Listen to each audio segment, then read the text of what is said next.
Hi, I'm Damon, and if you don't know me, I am the owner and head of Minnesota Playlist. I felt that in light of this week, it was worth taking the time to sit and craft a bit of a message in a video to our community. So if you've been on social media this week, and what a week it has been, you are probably aware of the recent reporting by Marianne Combs in Minnesota Public Radio that came out on May 28th and has been picked up by a lot of the publications in town about the Children's Theater's decision to recover defense costs against Laura Stearns, who was one of the 17 people who filed civil suits against the Children's Theater for abuse that they suffered as children while students in the theater company's school over the course of the years. And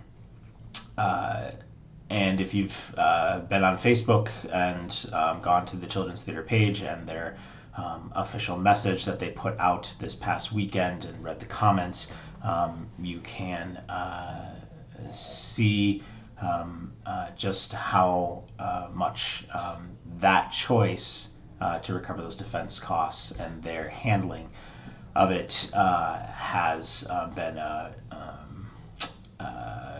pretty much a disaster. So the first thing I just want to say to Laura and all the others who have filed charges, those who haven't filed charges, who haven't come forward, those who've been hurt by CTC, I think the utter outrage by our community shows just how many in this community are behind you and are supporting you. I know that doesn't make any of this any easier, but hopefully it helps in some way as this community tries to move forward and grapple with what's going on.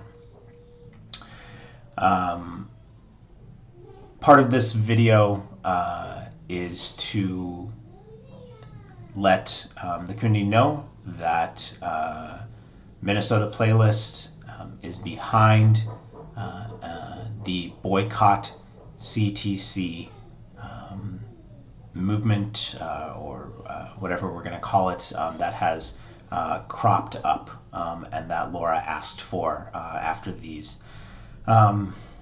news came to light and after she found out that CTC would be seeking these defense costs to recover them.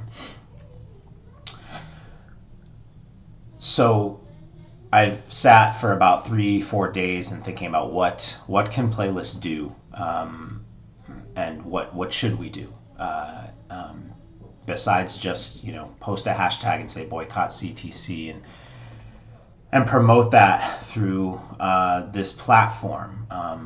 And as an organization that Playlist is, that serves all artists and all in the state of Minnesota and tries to serve them. What is the organization's obligation? What is my obligation? So what we are doing, CTC has been a long time user of Minnesota Playlist. They post their shows on our site. They buy classified ads to promote upcoming auditions and work opportunities and classes. So today, I have officially blocked all Children's Theater accounts and locked them down from making future purchases or posting future information on Playlist. I considered scrubbing all the information off of Playlist, but I don't want to do that. I'll talk about that in just a moment. One of the reasons, or really the reason for not just obliterating everything off the site. But I rely on Playlist as a source of income for my family and my two children, and so it felt wrong to continue to take money or promote their productions when this is going on. So we will also continue to share information of the boycott, of news, of info around the continued issue, and do our best to leverage our voice, the voice of Playlist, in the journalism sphere, to make people aware of that, of what's going on, including national organizations or sponsors and funders of CTC, and hopefully that can go some way to making an impact. Carl, for those who know him, Carl Swanson over at Springboard for the Arts posted 2 days ago a message that essentially said to those who work at CTC, the artists, the people showing up to their jobs, you didn't ask for this. And I do echo that sentiment. Right now, CTC is more than just those who made this decision. There are people there that are going to work every day, trying to do their job,